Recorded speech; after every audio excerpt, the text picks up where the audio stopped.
5 signs that you may have cirrhosis and not even know it. And if you ignore them, your liver could silently stop working without warning. So here are 5 early signs to watch for. Watch this video 2 more times.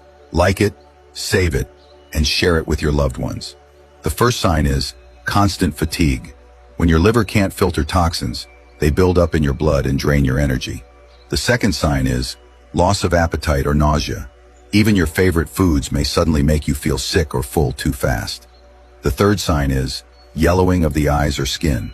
This is called jaundice, and it means your liver is no longer breaking down bilirubin properly. The fourth sign is easy bruising or bleeding. Your liver makes proteins that help blood clot, so when it fails, small injuries last longer. The fifth sign is swelling in the legs or belly. Damaged liver function leads to fluid buildup in your tissues and abdomen. In my next video, I'll share the top foods that help protect and heal your liver. Comment yes if you want the list, and don't forget to follow me for more health tips.